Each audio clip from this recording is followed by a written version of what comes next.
Hello everyone, welcome back to my new video. नोंथांमोना आंनि भिडिअखौ अन्नानै जोबजासिम नायलांदो आरो दिनै जों नै अरुणाचलनि सेरगाव मोनसे जायगायाव भेलियाव जोङो बेरायनो थांदों। नोंथांमोना दायो नुनो मोनसिगोन आपेल गार्डेन आरो माखासे ओरैबायदि समायना रमायना हाजो आरो बेजों लोगोसे नोंथांमोना वाटारफल। नोंथांमोना अन्नानै आंनि भिडिअखौ जोबजासिम नायलांगोन होनना आसा खालामबाय। Thank you.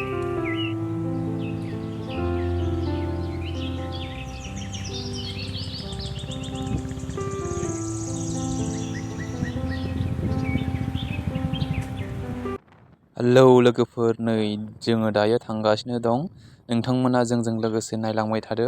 ओरैबायदि मोजां माने जायगाया। नोंथांमोनाबो बेयाव बेरायनो फैयो आरो माब्लाबा। जोबोद समायना रमायना नै खाथियाव नुनो मोनगोन खुवाजों बुंफबनाय। बे खुवा नङा आरोना, बेयो मोनसे जोमैसो। नोंथांमोनाबो अरुणाचलाव नायनो फै माब्लाबा। जोबोद गोसोखौ मोजां मोनगोन। नै जोंथ' गोबां इन्जय खालामबाय। नोंथांमोनाबो अन्नानै माब्लाबा सम मोनोब्ला फैदो आरो नोंथांमोना जुदि फैयोब्ला बेयाव गावखौनो गुबुन वर्ल्डआव थांनाय बायदि मोनलायलायगोन। नै गुबुन सुबुंफोराबो मानसिफोराबो नै बेरायनो फैदों। नै ट्राभेल बासफोराबो दं। नै गोबां माने मोजां समायना आरोना जायगाया।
लोगोफोर, दायो नै जोङो दैयाव एसे रंजानोसै आरोना। बे मोनसे वाटारफल, बेबो अरुणाचलावनो दं आरोना। माने बे नैबे वाटारफलाव नोंथांमोनाबो नै नायनो फै। माखासे वाव ओरैबायदि मोजां माने बेयाव दैफोरा नाय दैखौ नायनो हागोन नोंथांमोना। ओरैबायदि मोजां माने गोग्लैदों आरो बे जायगानिफ्रायनो एक्सुवेलि जोङो बिराद थांनो बाखिनो आरोना।